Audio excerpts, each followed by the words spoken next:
Esther. I'm here representing Seattle Community Network. Some of you who are at NANOG 88 may have already seen the last version of this talk. So I guess I'm here to give an update. Just to introduce us, for those of you who might not know, Seattle Community Network is a fully volunteer-led, volunteer-run community network organization where essentially we're building network infrastructure through our grassroots effort and partnerships with community orgs, nonprofits, local government, and research institutions like the UW. So could I actually get our volunteers to raise their hands? Woo! Please give them some love. So I'd like to emphasize that, this network, as of right now, we have no employees. We don't have steady enough funding to do that. We're kind of doing it out of the love of our hearts. We all have our day jobs, and it's actually quite rough sometimes. So we are looking for more stable funding models. But for now, we are focusing on addressing a need.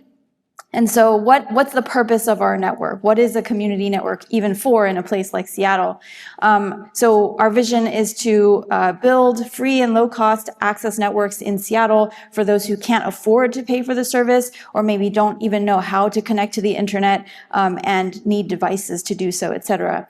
And so our initial idea was to offer free service for certain people who were covered under the grants that we got, for example, from the city and King County in response to COVID. And so we had thought to offer suggested donation or low-cost access for those who weren't in these grant-covered demographics, but we actually never got around to that because we are still meeting needs that people have, needs for free service specifically.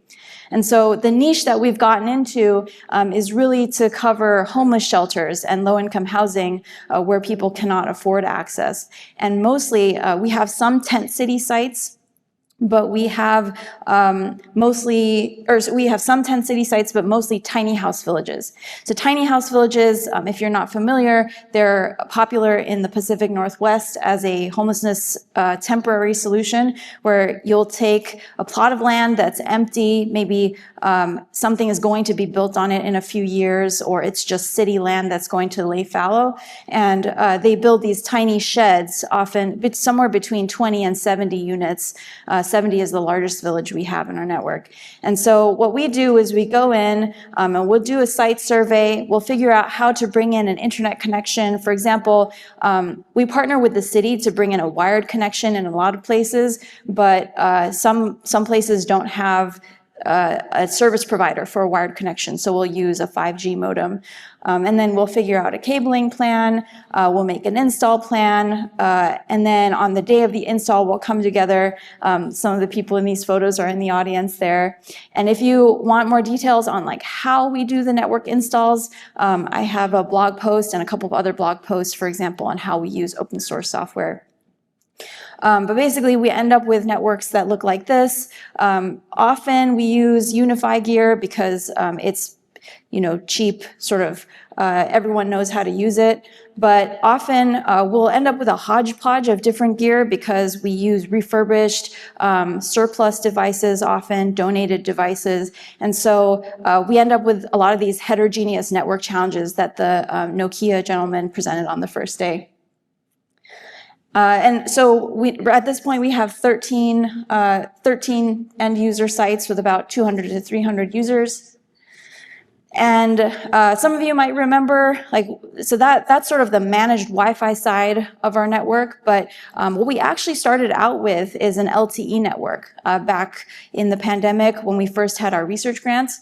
So, what's going on with our LTE network? Right now, so we're using open source software to run these networks, Open5GS for the network core. We're using CBRS to transmit LTE. Oh, geez. Sorry. I'm getting a phone call. All right. So we had fixed wireless service, but right now that's only a handful of users. So we still have these cell sites, and right now we are installing cell sites to turn into essentially an emergency access network, an emergency resilience network. And so, we have, formatting is a little off, but we have this fixed wireless network, and we also can have eSIMs on the network. So the idea is to onboard people in certain neighborhoods with these eSIMs so that, let's say an earthquake happens, these cell networks would potentially still be able to provide at least local service within the cell coverage area, and then maybe our sites would have a resilient, like Starlink connection, let's say, that would stay up during the disaster, even if, T-Mobile or other networks might not be available to most people.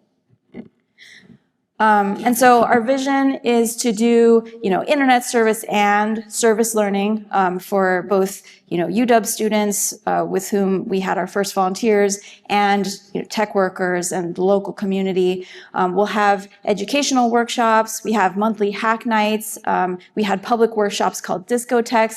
And now we're actually organizing a community networks conference, hopefully, that will happen this year. If you're interested in being involved in that, we're hoping for that to be kind of a national scale community network gathering. Please do get in touch with us, and we'll see if we can make it happen. And we, of course, work on youth and adult training. We've had several digital stewards cohorts, really, as we have funding to teach classes like in the broader community. And so if you'd like to help us build, I heard from one of our volunteers recently that we need some Juniper switches. We are a 501c3. We, are always doing equipment upgrades, like for our Wi-Fi access points and other sort of edge routers. But we also have a core network, so we always need servers, and also expertise. So if you just want to come in and teach a workshop with us, or just be on our Discord and hang around and see if you can answer any questions, that would also be very helpful.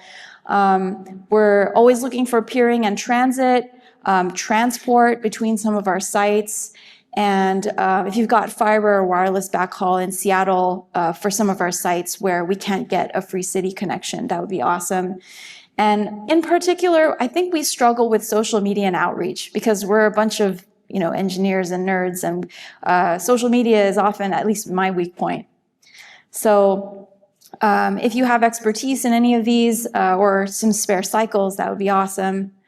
And we also have a community lab space, so you can come and visit us in our hackerspace in the University District. These are old pictures. We have much more equipment now. So yeah, thank you very much, and I'll take any questions.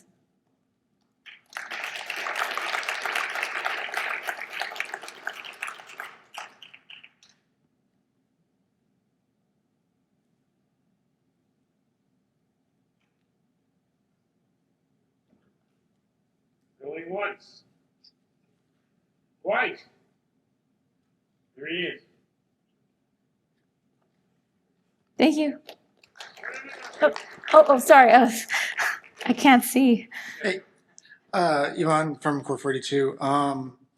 If you could put a Discord link for us to join and help you out, I'm sure us would to some degree. Yeah. Okay. I actually can't modify that right now. Yeah. I'm just saying in general. If you go on our website, the Discord link is at the bottom of the front page. Oh, okay. Yeah. Awesome. Thank you. Cool.